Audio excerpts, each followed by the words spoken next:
What's the risk of Trump going a bit off track, though, do you think? I mean, when you watch Trump, especially lately, he loves to have a bit of fun, right? And sometimes he can veer off the message a bit, which is fine when you're at a rally, but it doesn't necessarily work so well at a debate. You're absolutely right. I think you put that very diplomatically. So look, here's what I would argue. I don't think Trump has a lot to lose. People look at him very much the way that you described. He's pugnacious. He fights. He doesn't stay on script. They know what they're getting. There's no American that thinks that that's who Trump is. So if he actually stays focused on his record and policies, it'll be a huge win for him. I don't think he has much to lose. That being said, conversely, Joe Biden is the one, as you properly stated, that asked for these rules, that wanted this debate on CNN, a left-leaning network, that wanted it at this date. So he has everything to lose. And Biden really needs to show up and do well. I think it's one thing to stand in front of a podium and give remarks for 30, 40 minutes. It's another thing to exchange ideas back and forth in a debate. And we'll see how he does. But make no mistake, Biden is the one with a lot to lose Thursday night. No one's going to be surprised if Trump comes out the way you described and kind of starts going after him. Well, as we've just been talking about, he's been out on the campaign trail, cracking jokes and basically making fun of the upcoming debate. Have a look. He's sleeping now because they want to get him good and strong. So a little before debate time, he gets a shot in the ass, and they want to strengthen him up. So he comes out. He'll come out. I say he'll come out all jacked up, right? All jacked up. I mean, it's going to be one hell of a job. But, of course, the interesting thing here, and I still can't really work it out, is why Biden himself asked for these debates. It's a good question that you're asking. And I think the only conclusion is they needed something to shake up this race. And this was the only thing that they had.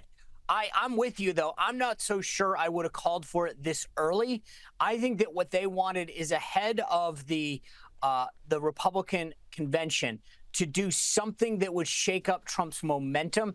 And the other thing is, look, they banked on the conviction that he got in New York, and they want to continue down this path of branding him. This has all been a branding exercise to be able to ask the American people, can you vote for a convicted felon? I mean, granted, we all know it's a misdemeanor offense for internal bookkeeping thing 7 years ago. But the bottom line is this is part of their exercise. And I think that they didn't have much left in the tank, so to speak.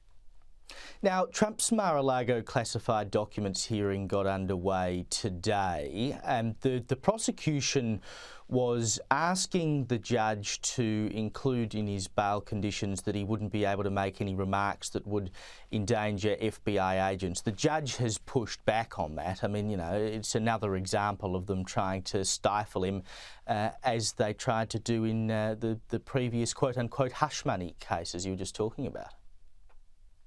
Yeah, it's interesting because generally gag orders are to protect the defendant. And again, it doesn't make sense. You have to ask yourself, why do FBI agents need protecting? It's not like there's an individual in particular that he's going after. He's talking about the raid on his place and how it was handled. He's not singling out an individual whose life might be threatened or anything. This, again, is just another example, though, of them trying to silence him, right? So they're trying to silence him ahead of a debate, ahead of the Republican National Convention, where he's going to be out speaking, maybe even talking about it at rallies. But they're throwing everything at the kitchen sink at this guy to try to slow his momentum down.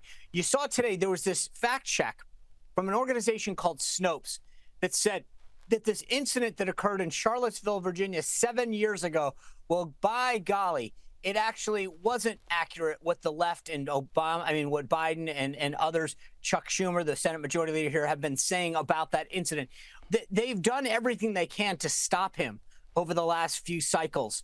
And I think, you saw the Steele dossier, the Russia hoax, the attempt to pull him off the ballot, the court cases.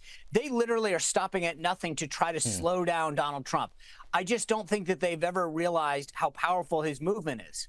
Exactly. Look, they should keep doing it. It just keeps building him up, I think. And just very quickly before we go, of course, we learned today that Julian Assange, the founder of WikiLeaks, an Australian, of course, has struck a plea bargain with the Department of Justice in the US that will see him come back to Australia. Your response?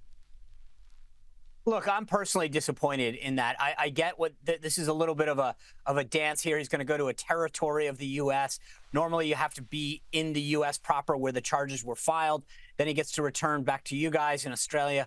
I'm just disappointed. I take classified documents. Obviously, there's a big difference between people who might mishandle them and someone who intentionally does it. And that's what he did. He threatened and undermined national security of the United States willfully and knowingly. And I think that's a big issue in our judicial system. Did you mean what you were attempting to do, or was it by mistake? He willfully did this. And I think that he should be punished for it. And I'm a little disappointed that the government is letting him off the hook. Sean Spicer, thank you for your time. You bet.